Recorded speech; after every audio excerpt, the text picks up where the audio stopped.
Hello everybody and welcome to OmniPoke, the channel that brings you guys everything Pokemon. If you're looking for PTCG live codes, including the latest set Scarlet and Violet, make sure you check out the Poketown store where you can use code OmniPoke for 5% off your order. Today, myself and Joe are here with a EUIC tier list. We've got a bunch of decks we want to talk about. We've had plenty of tournaments over in Japan and various other places, as well as we've started to see some of the online tournament results filter through as well as our own testing. And obviously, Joe's been playing on stream quite a lot ever since the release. So we feel like we've got a pretty good idea of how the meta's shaping up, ready for the first big tournament next weekend, or in like a week and a half, which is really exciting because it's a completely different format, which is pretty cool. Yeah, really exciting stuff. Been really sinking our teeth into this format.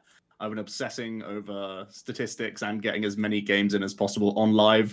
Thankfully, it's actually been pretty okay for me personally. That's my own experience with live. I know other people have had much worse times than myself, but it's actually been a pretty useful tool for testing so far. So let's get into it.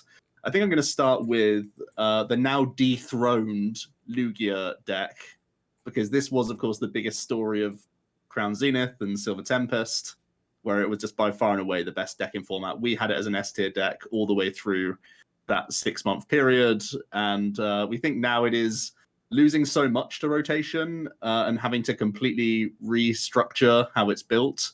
We think it's just a tier 1 deck now, mostly because of its inconsistencies, having to rely on Capturing Aroma and Mesagoza, the new Stadium card, and even just the amount of times you have to turn to Luminion for Burnett can be a real problem for the deck, just to get it rolling. It genuinely has the feel of like Reggie's for me, where matchup-wise, on paper, I feel like I can have game plans into pretty much every deck in format, but it just has to beat itself in the first instance, and you will be just losing games because coin flips didn't go your way on turns 1 or 2, and then you're just like, entire tempo game plan is out the window. So I think the obvious strength of Lugia is still there, although it can no longer as efficiently use double turbo energy itself, so it has to use like other energy cards. It can't ramp quite as quickly itself. It relies on a more vulnerable V and T-Tar and such. The deck's just way more vulnerable than it was previously, but it still has those big selling points of it does have one-hit KO potential. It does boast really good type coverage of Dark and Fighting in the deck. And still has insane acceleration at its disposal. So still a strong deck. It's a far cry from where it was, but don't underestimate it, because it's still been one of the most efficient point earners in the Asian tournaments. Yeah, it's a very, like you say, it's a very different deck. It's a completely different feel. And it's weird that it takes like random coin flips to actually nerf Lugia to the point where it feels fair. It's like random 50-50s here and there that sometimes unfortunately can be crippling. It feels like a very different deck, but it's one that I initially actually really kind of wrote off from our relatively early testing, but it's definitely a big piece of the format. I'm going to take a look at Gardevoir. I think Gardevoir is probably the most hyped new deck post-rotation, basically because it's a stage 2 and it feels like forever since we've had like proper evolution stage 2 kind of decks in the format. It's a really unique deck as well. Gardevoir EX, I think, has one of the most powerful abilities we've ever seen. It's got a brilliant engine in the curlier and old Gardevoir from, I believe it's like Chilling Rain or something. So it draws a boatload of cards. It's got basically pretty much an infinite damage cap. It's capped at like 400 or something, but you're knocking out everything either through the Gardevoir or the Zacian. It's just a really, I think it's a really unique deck, a really interesting one, and something we haven't seen for a little while. And I think initially that was what was fueling the hype behind it, because it was like, oh my god, stage 2s are back. This is really good. And then people started to find some inconsistencies. You'll see when we get onto some of the Lost Box variants that Lost Box is, in our opinion, very strong, and there were some issues here and there for Gardevoir with Lost Box, but the deck managed to adapt and actually has been a very key point earner in some of these early tournaments, and has had some pretty good finishes as well, sort of seconds, top 4s here and there. So evidently there is something behind it. It's still at the heart a bit of a stage 2 deck, but because of the draw power behind it, it doesn't always feel like that. And actually having relevant stage 1s is so impactful to one of these stage 2 decks, because it actually means that you're able to filter out cards, draw more cards, and eventually build these combos, which is really nice. I think there's definitely some inconsistencies here and there. I also think it's probably one of the most known quantities in the format in terms of the new decks and the amount of people will have tested it and tested against it. So I don't think you're really going to be surprising too many people with what you're trying to do. But the raw power of this deck, I think, is what pushes it into tier 1 for me. The things you can do are absolutely crazy. The up trades you can make with your one prizes are incredible. There's, we've seen lots of different things be added, things like Cresselia, Emergency Jelly, people trying out Klefkis, people trying out various different attackers. I think keeping it relatively low to the ground and trying to do what you're trying to do as quickly and as often as possible is the way I like playing the deck the most. Not too many crazy attackers or anything like that, just going all in on the Guardies and trying to draw as many cards as possible and letting the cards sort of do the talking and finish the game out themselves. There's sort of debates around things like Mirage Step and stuff. Actually, both Joe and I didn't feel massive impacts from Mirage Step in our early testing, but I've been testing the deck over the past couple of days with Mirage Step, and honestly, I'm starting to be converted, to be honest, because it's felt really, really powerful, being able to just guarantee some Curliers while still having more Rolts to be able to rare candy into. So there's those sort of debates there. So I still don't think we've got a nailed-on perfect Guardy list in the format yet. But I think the raw power behind the cards themselves kind of push this into the tier 1 archetype. And like I say, the up trades in this deck is incredible. You've even got things like Sky Seal Stone to be able to really push into like VMAX KOs and take 4 prizes, which can be very, very powerful because obviously you're naturally at a bit of a slower pace compared to some of these other decks because you're an evolving deck. So being able to catch back up in the late game is really important. So yeah, I'm pretty sure we haven't seen the perfect list yet. I'll actually even be surprised if we see it post EUIC. I think it's going to take a little bit of time to sort of refine and get there, but I think this is a really, really strong archetype, and I think it has a lot of potential as long as you can start sort of get over some of those lost box humps, which I think realistically are the scariest parts about the deck. It's just how you choose to navigate the Lost Box matchup. Lost Box makes you draw very, very well.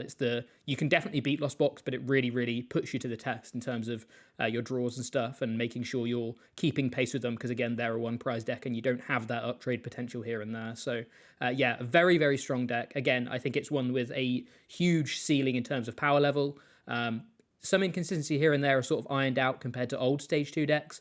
But I think, Lost Box is probably the biggest hurdle stopping it being an S-tier deck. Just a quick note as well. The EUIC list that we initially saw get second place has been copy and pasted into so many other really high finishes, which is incredible to see. But I did just want to note that the stadiums are still worth debating. I've seen a lot of one collapsed, one temple, and that's been essentially just a copy paste from EUIC, and I completely understand that. But I do think, especially in European tournaments where we're able to use different European languages, Champions Festival is probably cheap enough, and I think it's good enough to be the best stadium. So just a quick note there. But I wouldn't be surprised if we kept seeing lists not playing Champs Fest in these online tournaments and whatnot because people can't trade for them and such. So just a real small thing there. But whenever I've tested Champs Fest, I've been like, yeah, this is absolutely exceptional in my deck. Yeah. Let's talk about Mew. Mew is going to be that ever-present tier 1 deck, I feel. It's still the best drawing deck in the game, which is still just a great draw. Like, you can put a full stop behind that. It gets into most games just so much. With Forest Seal Stone, VIP, you get zooming with your Genesect so easily. And there's still both builds doing well already in Asian tournaments, both the Fusion build with Meloetta, Alessa Sparkle just for high tempo damage plays, and the quad double turbo build that focuses more on Judge and Path for hand disruption are performing. So whichever one you prefer, I feel like they're pretty much the same in terms of power level. That's at least what the results are indicating right now, and I don't really see much reason to think otherwise.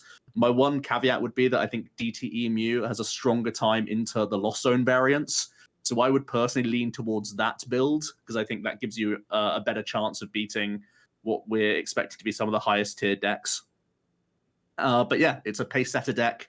It has damage output that can reach into V-Stars, which is still super relevant. As we've already seen, Lugia's going to be sticking around, and there are going to be some other 2 prizes in the formats like Arc decks and Miraidon and such. So tableting into those and just having a pretty easy routine prize map is going to be very handy. It's still probably the best Roxanne user in format as well, which is exceptional, just to keep decks honest, because you're going to be outdrawing them from turn one and just trying to make decks crumble. Now, my only headache with Mew is that I'm expecting a lot of Drapion. Like, I'm expecting all the Lost Boxes to be playing Drapion for sure. I expect most Arc decks to be playing Drapion. I expect Giratina to play Drapion. I expect Lugia to have a ton of Dark Pokemon, even without Drap. And Gardevoir has its own one-hit KO potential with Skyseal Stone as well. So it can be all about just Psychic Leaping for as long as possible with the deck, and really just trying to avoid having a VMAX in the active in the opening few stages. I think that's the real skill to Mew now, that a lot of the time it's not going to be how you use your power tablets to combo through a two-prizer. It's going to be how you use them to leap most effectively in the opening turns of the game to keep your opponent only being able to drop you on for two prizes, so that they just diminish their value in that card quite a lot. But it does mean Mew will still have Lost City as well as Path for certain, because you have to expect the Lost Zone players to be using Clara, so you have to Lost Zone Drapion. And yeah, just hand disrupt your way through games and outdraw people. That's still kind of the plan with Mew. Yeah, pretty good stuff. I'm going to take a look at Giratina. Now, this is an interesting one, because I think even in mine and Joe's opinion, before we really started looking at the results and testing with the deck, I think everyone was head and shoulders, Tina is going to be the best deck in format, or definitely up there. And I think for a while it really was, before we actually started going into these tournaments and people realized just how broken Lost Box is. Because I think the biggest thing about Tina is its shaky Lost Box matchup. I think it actually has pretty strong matchups into a lot of these two prize decks, because Tina is just so efficient at dealing with other two prizes. Even things like Gardevoir aren't too much of a headache, because you have things like Drapion that you can Mirage Gate 2, you have Star Requiem, and again, they have to they basically have to either trade up with a one prizer and put themselves into potential Sableye range and then find their techs for Sableye and stuff like that, or they have to use a two prizer to take three prizes, which again is a bit of an uptrade, but you're able to then hopefully take back some tempo by being able to deal with their two prizes. So I think against a lot of the decks we've actually talked about so far, Tina is pretty strong into them, but the biggest elephant in the room is the shaky Lost Box matchup that I think has been, if nothing else, shown so evidently in how many in the Asian results realistically, because Tina has almost been non-existent and Lost Box has been absolutely everywhere, and I think that is exactly the reason that Tina has been pretty much non-existent, because you're basically like a Lost Box deck but a little bit less consistent. You'd have this extra stage one line that realistically doesn't trade particularly well into any of their one prizes. They're always going to be going 2-for-1 on you pretty much a lot of the time, but with things like Sky Sealed Stone, they're going to be able to trade up. With things like Forest Sealed Stone, they're maybe going to be able to take out your Giratina before it can actually start getting value. So you have these dead cards in the mirror, and you're also just then way less consistent. The biggest benefit is I guess you have you have inbuilt access to things like Greninja and stuff, but all of these other Lost Box decks now, apart from the Charizard builds, are doing that as well. So you're not really doing anything better than any of the other Lost Box decks, and that's kind of what's holding it back in that tier 2. I think if the Lost Box decks weren't so strong, we can actually still see Tina pretty high. But there's too many, the engine is too vulnerable to other Lost Box decks to really be able to push it anywhere higher. That being said, I still think it's a pretty solid deck overall. It has answers to pretty much everything in terms of one prizes, two prizes, three prizes. So you're not really massively scared of necessarily what your opponent's playing in terms of whether they have too much HP or whether, you're not too worried about that. It's more just the fragility of the engine into the Lost Box decks that I think really make things a bit scary. I think there's definitely still some benefits to it. I think it's not quite as turbo as some of these other Lost Box decks, but you're able to, with the Abyss Seeking, you're able to get around things, annoying things like Klefki and stuff like that, and still able to activate your game plan, which is pretty nice, because I think a lot of people trying out Klefki are very much trying it to slow down the opponent and build up a board behind it, whereas Tina just doesn't let you do that. You're able to just push through and actually start KOing stuff quite quickly. Again, I still feel like you have some nice consistencies in terms of being able to play things like Greninja and stuff, and still being able to Moonlight Shuriken here and there. But even then, all of the Lost Box decks are aware of that, and anyone that is anyone who's going to be playing Manaphy, maybe even double Manaphy for EUIC. So there's a lot about Giratina that I like, and I think I like its matchups into a lot of other decks, but the three of the most important decks that you're going to be seeing is 3 different Lost Box variants, and I think you're at such an inherent disadvantage in the what I'm going to call mirror, basically, that unfortunately we can't push it really any higher than tier 2, which is bizarre because I feel like that Tina was like seen as this sort of ever-present threat, and people were actually a little bit nervous about how good Tina was going to be pre-rotation or before we got into rotation, but it's turned out to not quite be as impactful just because of how good Lost Box actually is itself. I'm going to talk about the deck that's hit the ground running in online tournaments, and that's going to be the Urshifu Inteleon Rapid Strike box. Very cool deck. We've played it a few times on the channel ourselves. But we are going to be kind of bursting the bubble and being the party poopers for what is one of the coolest decks in the game right now. We're going to keep this in tier 2 for a couple of reasons. I think we already have Lugia and Gardevoir above it in the tier list, and we think that's those two are both some of the harder matchups of the top tier stuff because you don't boast any decent type coverage, and of course Gardevoir can be hitting you for quite awkward type coverage if you are forced into Urshifu, but even if not, they have a Sky Seal Stone package for your 1 VMAX that they can blow up with the Inteleon and just need to take another 2 prize knockout. So I feel like they have pretty decent times into the deck, but also the deck terrifies me in terms of consistency. This is definitely one of the most high maintenance setup decks in the game, and none of it is like based on draw. Your Inteleon is helping you get damage, but it's absolutely essential for you to be able to piece together your Medicham combos. You need your Radiant in play, you need Octillery set up so you can cherry pick different Rapid Strike cards, like for helping you bounce Stadium or just to retreat, and of course your energy as well as your stage 1. So like Octillery is that tiny bit of help that you get, but apart from that, it's like, what did research get me? Otherwise, like I can be passing. You have this like world's your oyster moment where you see all your Pokemon, like if your turn 1's gone well and you've benched a ton of different Vs and Remoraid, then your turn 2 comes around, it's like it's all in on this research. If I get all my evolutions, I can have like the most insane turn, or 2 turns even in a lot of cases, because you get to Medicham, but it's really just down on how those 7 cards fall for you. So yeah, I think it's just too fragile of a deck to really see consistently high placements. Now that said, it's really popping off in online tournaments, and I think that does show that this is a very good punisher of the Confe engine, which is mandatory in Lost Zone boxes and Tinas and such. So that's the biggest boast of the deck. If you want to be sort of like favored into Lost Zone, this is probably the best way to go. Possibly even Arctina that we mentioned momentarily. Those are the 2 things that I think have genuinely strong Lost Zone matchups, and that's really a good reason to play any deck right now. But I do feel that this is still super fragile. Like the way I've seen other lists that are playing Powerpad, Clara, Cheryl, Roxanne, all these like one-off supporters, I'm just out here in my mind palace thinking I want like quad research, quad trekking shoe to give me any little bit of help I can get at any point, because this deck has the power level, but it needs to be literally guns blazing to I tried to avoid saying a pun, but I couldn't think of anything else in order to make its combos work. So yeah, we're leaving it in tier 2 just because of its fragile consistency, but it has a lot of selling points, and it is generally the best deck into Lost Zone matchup, which I think is important heading into EUIC. Yeah, I don't think it's we're going to see another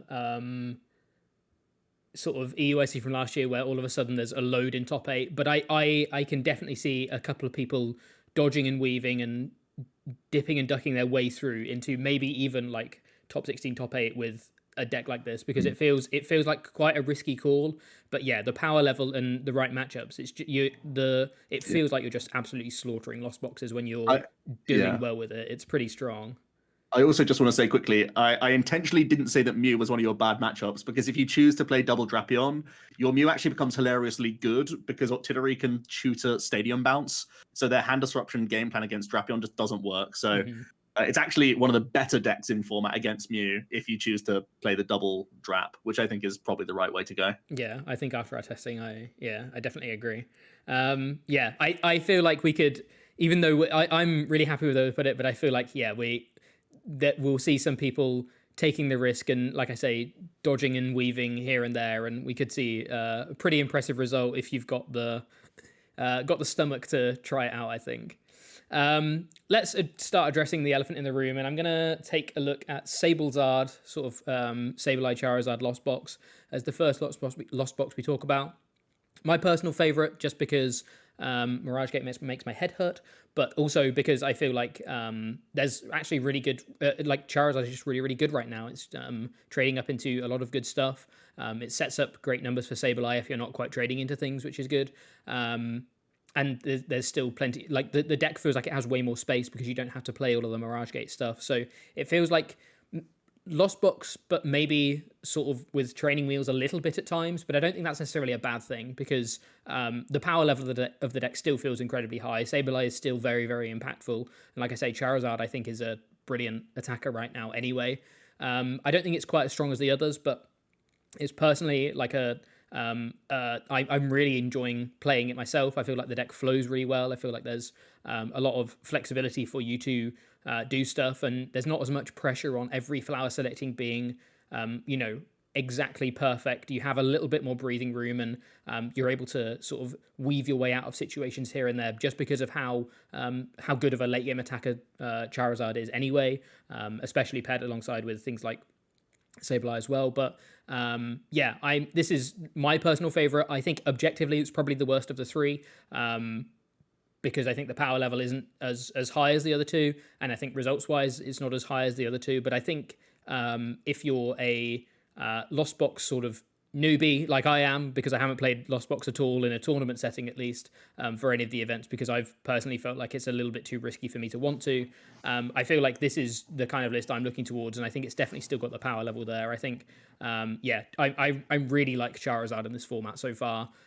It doesn't seem like there's really many decks playing stuff like Lost City, which is also really good because that was an initial sort of worry for me. One of the only ones is Mew, where you already have Drapion as well, so you're not too afraid because you've got two sort of ways to try and take a big KO against them, which is really, really good.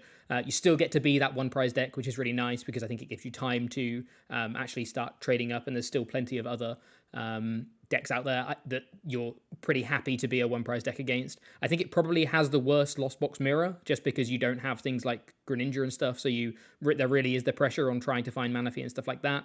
You don't really have any super cheatsy ways outside of like Horlucha Sableye or whatever to take multiple prizes against other one prize decks if they go purely one prize. So it probably is the worst of the three in like exactly a Lost Box field. But again, it's, you can very much tailor the list to have an extra vacuum or here or there, to be able to just try and push a little bit into getting to 10 first and sometimes winning that way. So yeah, like I say, it's my personal favorite Lost Box variant.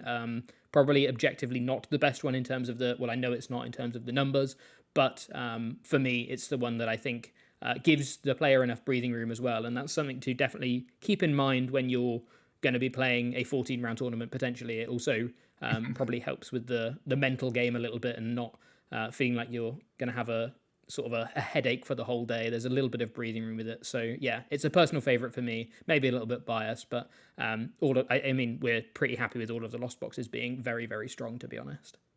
Yeah, let's bash out some more, I guess. We're going to put the Skyseal Stone build as the best deck in format, we think. Definitely S tier, because it feels like with your package of Galarian Zapdos, Raikou V, and Drapion V as your V trio alongside the Skyseal, you give yourself type coverage into Miraidon decks and Arceus decks with the Zapdos. Obviously, you can cover Mew with Drapion, but also you have Mirage Gate plays for Drapion into Gardevoir EX for at least a 2-for-2 prize trade, which I think is relevant at times. And you have the Raikou, which is just like a good tempo mon that you can use at times. Or just, of course, trade into Lugia and actually Flying Pikachu if you can sculpt rope boss plays. So that seems to be definitely like the best three you can be playing in Skyseal. And the rest of the deck is really just tailored to doing the usual stuff with Lost Zone Box. You have Greninja Mirage Gate to threaten lower hit point Pokemon, obviously very good in Mirror. You have the space for Roxanne as well, which I think is important for that mirror match. So I feel like this is kind of one of the more spacious builds and has the Sky Seal for the high damage output potential, as well as, sometimes you can move in Zamazenta if you really want to. It depends how kooky you want to get with your energy package. But in general, I feel like this is staying true to Greninja, Cram, Sableye, and then you just have these big burst turns that you can make come together with Raihan, or, if you've not been hand disrupted over 2 turns or whatever, and you've just grown that hand size, you just get there sometimes with these sorts of cards. And because you have Sky Seal, you have so much time to make this big hero comeback play, because you just get such a huge chunk of prizes all in one go. So yeah, very, very strong deck. All the results so far that we've seen from both online and the Asian tournaments are saying that the Sky Seal Stone is the most effective list of the bunch. So it seems to be head and shoulders above the rest right now. And, it's just still got a ton of consistency, right? The Lost Zone deck isn't that bad without Scoop Up Net, frankly. You still play a huge amount of switch cards, and you even have space with Pokegear now, so you whiff Colress less when you go second. So, yeah, it just seems like a really solid backbone, best engine in the game, and this is probably the best way to deal with the type coverages of the format. Yeah, I think so. But we are also going to put the sort of turbo build up in the sort of the S tier in between these two Lost Box variants. Basically, this is sort of the build that plays, Forest Sealed Stone and a few vacuums and just tries to really turbo towards either 7 to try and get some some Mirage Gate plays, or typically it will also be the Lost Box deck that gets to 10 first as well, to be able to try and Sableye sprinkle here and there a lot more effectively, which is basically sort of the mindset behind it. It, like Joe says, this probably has less space because than the Sky Sealed Stone build, just because it feels like this deck is dedicated to just going as quickly as possible and getting to your power cards as quickly as possible. But the benefits of doing that are some very, very strong attacks, being able to, take a knockout on your opponent's only evolving V, sometimes as early as the first turn of the game. We've seen it happen on stream before with Dragonites taking prizes, and it can still happen even without the scoop up nets here and there. It's a little bit harder, but as we've just mentioned, there's plenty of switching outs and stuff like that. You've also got various different ways of being able to attack with Greninja. You can, like I say, attack with Sableye earlier than most of the Lost Box decks. It basically just really tries to push the envelope in terms of these really strong attacks that Lost Box has can take advantage of, and tries to get them into the game as quickly as possible to sort of push the opponent out of the game. It's not like the deck doesn't have a late game, but I feel like this deck very much tries to just win as quickly as possible with some of these really, really strong attacks. And again, it feels like it has a much higher ceiling than something like a Sablezard. It feels like it's on that similar power level to the Sky Sealed Stone build. I feel like it doesn't quite have that sort of comeback potential like you mentioned with the Sky Sealed Stone in comparison, because obviously you're kind of front loading your combo and trying to do something really, really early in the game. And if that doesn't win you the game, I feel like you can still get there, because Sableye and Greninja and all of these things are still very, very powerful aspects, but you don't have that sort of big comeback potential like you do with the Sky Sealed Stone build. But admittedly, you can do stuff way earlier than the Sky Sealed Stone build can do with sometimes, and that can just win you the game from there. So it's kind of, whether you want to front load trying to pull this combo off, or whether you want to try and have access to these comeback mechanics. And I think, as the results have shown, the Sky Sealed Stone is doing better, but that's not to any detriment of the Forest Sealed Stone build. And to be honest, in a situation where obviously a lot of the tournaments over in the Asian meta have been best of one, where you're probably better off at you're probably better off having this comeback potential, because you're going to have time to finish one game, whereas in our meta, obviously, we're going to be playing best of 350 minutes, so it might actually be beneficial to try and have quicker games, and therefore front load your combo to try and get the game done as quickly as possible, to be able to try and have 2 games in the 50 minutes and not lose to, or not end up tying. So obviously, based on the results so far, it's evidently been the Sky Sealed Stone build that's been doing better. But I think there is definitely a very important point to note, that the formats the tournament structure is very different, and it might be beneficial to try and front load these combos instead, just to actually get to the end of 50 minutes and sign the match slip as a win rather than a tie. So definitely one to keep in mind. Both decks, I think, are very, very strong. And yeah, I feel like it's weird. The decks haven't really gained any space, because they've had to play other switching outs because of Scoop Up Net going. The decks feel kind of similar, but in general, I feel like this is we're seeing sort of a new age of Lost Box, and it's really interesting to see that both of these stone tablet cards are sort of the way that Lost Box is sort of prevailing so far. It's a really interesting development I think we've seen, and yeah, I'm quite interested to see whether the Forest Sealstone build actually ends up overtaking the Sky Sealstone build based on the sort of best of 3 format that we're going to be playing in, which could be an interesting sort of thing to watch and an interesting story to sort of follow over the next few tournaments. Now, the last Lost Zone deck we actually have is Goodra.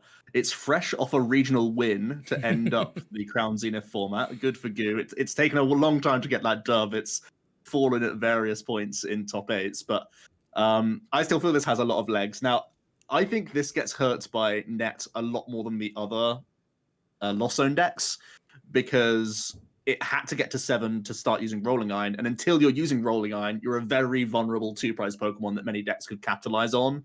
So I think the biggest shift for Goodra going forward will be that engine, and I think Quad Melanie might be the way to go now. I still think you play Colress and Gates, but I think to get a turn 2 Goo, it's much more reliable if you play Melanie, like the good old days when Lost Origin first came out, and I was a huge Goo fanboy back in the day.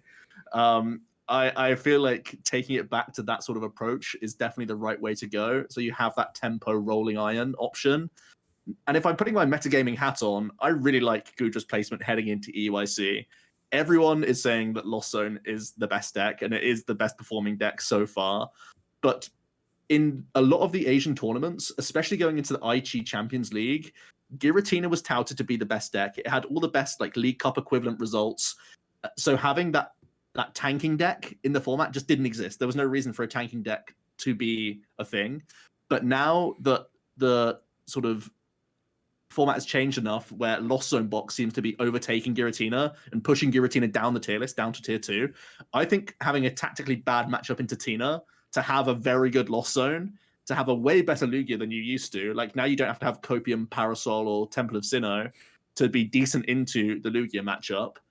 You're pretty good into Guardi as well, because you negate a lot of their damage and you make their Zacian combo very difficult. You force them to commit almost all their energy in their deck, which means then you can try and do Gust trap plays later on if they're not literally winning on the spot with the Zacian. I think you're good into the Arceus decks.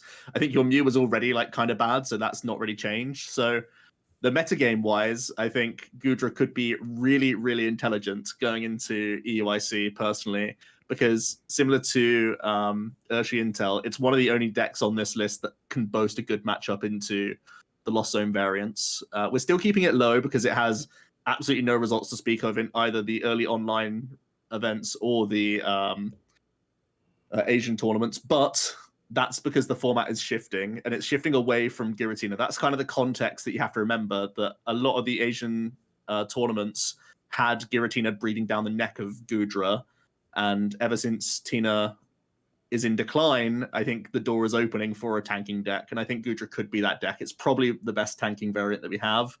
So I'm excited to see how the Goodra shapes up in the EUIC format. It could be the sleeper, I think. Mm-hmm.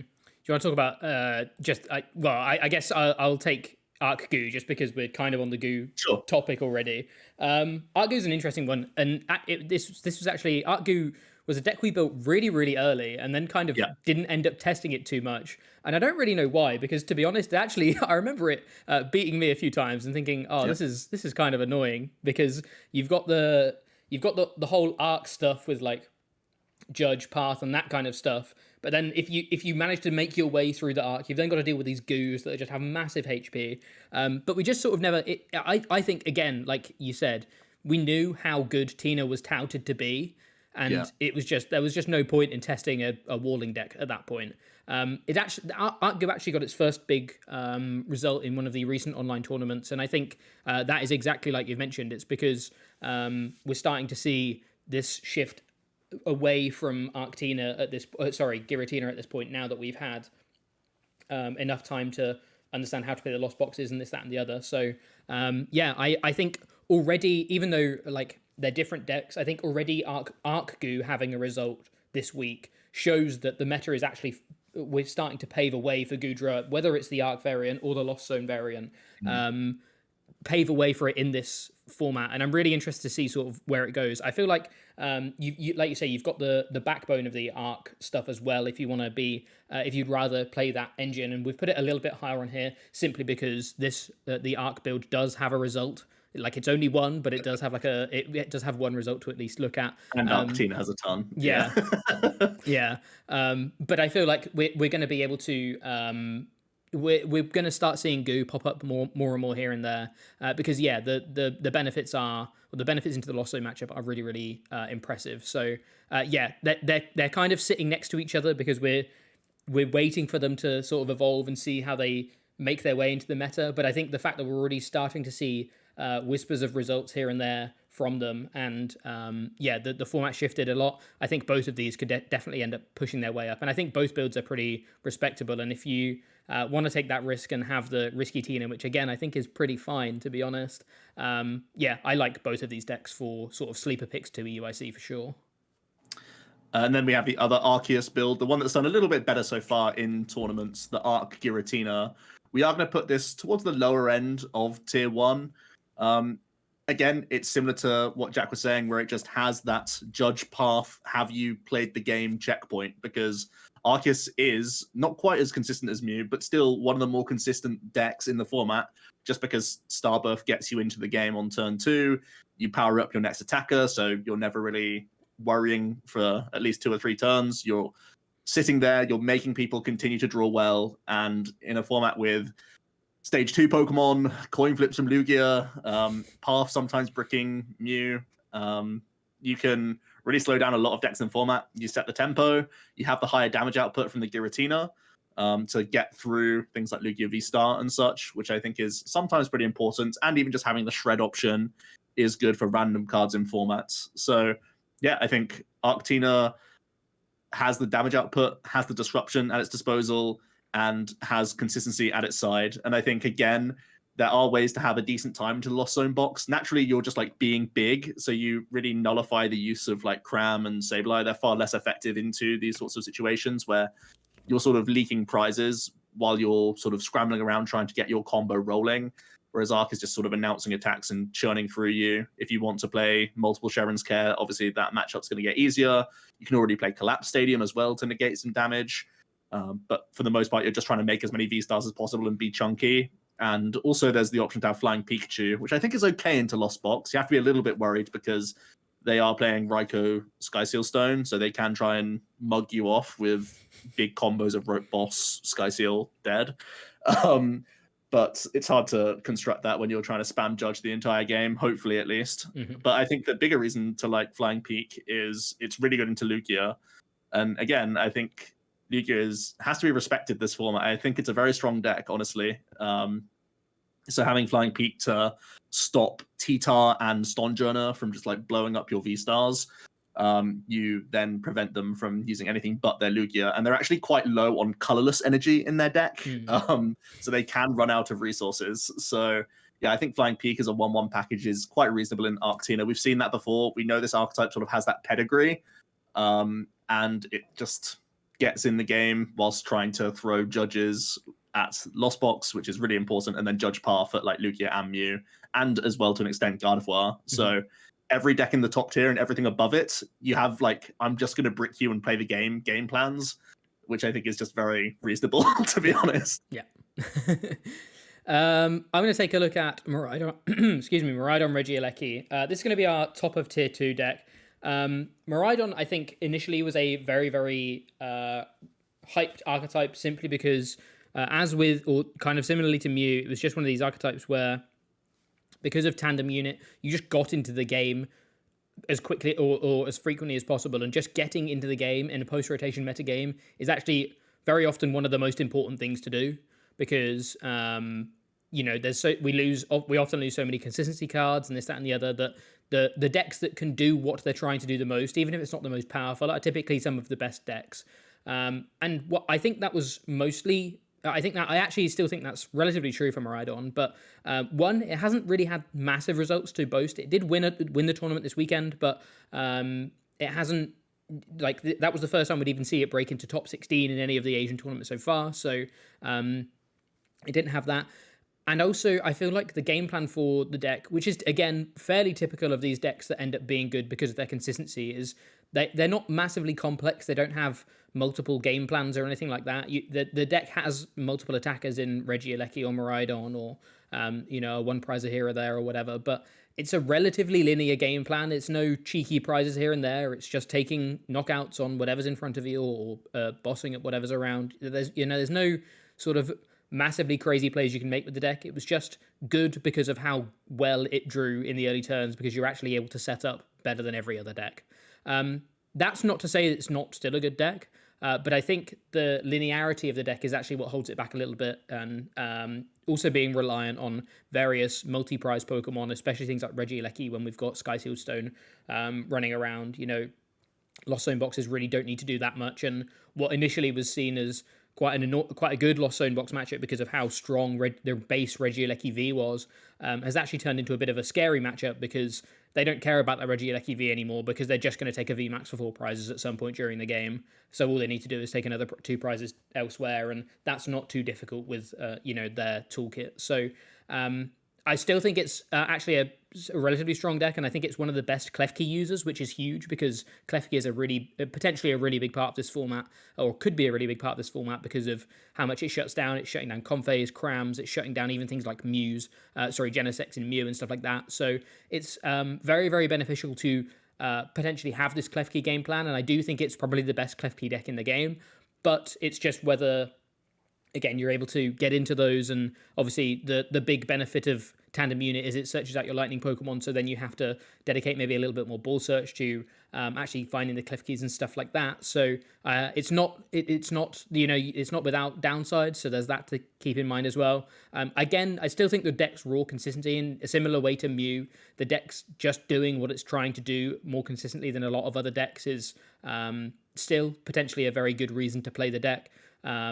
And it's still, you're still able to boast a very, very high damage output with a couple of Regieleki V down.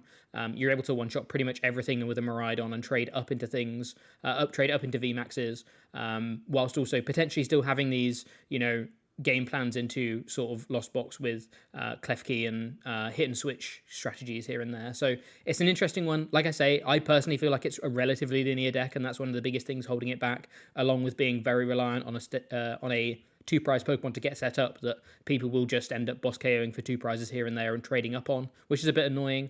I think there's a lot of things to sort of be a bit wary of, and especially that Sky Sealed Stone into Regieleki VMAX. But again, it being a relatively consistent deck is definitely appealing. I think it's a relatively good deck again in terms of linearity, and therefore potentially having to play a load of rounds in a tournament, because you don't have to sit and work out exactly what flower selecting you're getting here and there or whatever. A lot of the time it's just going as quickly as possible, finding your generators and just attacking as early as possible, and maybe switching up the attacker depending on what you're actually going to be facing. But in general, the game plan is pretty linear, which is a good thing and a bad thing, and I think probably what's holding it back in tier 2, but actually still, what's making it worth trying out, because it's one, got some pretty unique benefits in, like I say, in terms of being the best Klefki deck, but 2, just getting into the game, which is so important in these big tournaments. Yeah, I'm actually fascinated by the Miyagi 60, to be honest, because obviously it won a monster tournament and is so different from all the other Miraidon lists that had been coming out and obviously not doing that well in Japan. So I wonder if people will have that late jump towards Miraidon as we lead into EUIC. But we do have one more deck on the list, and it is going to be our lone tier 3 deck. Oh. What did you expect? It's a 22 energy deck. I mean, the deck... Honestly, for a deck as memey as this, it gets into the game quite well. So Miraidon EX is kind of the big card that helps you stitch this whole thing together.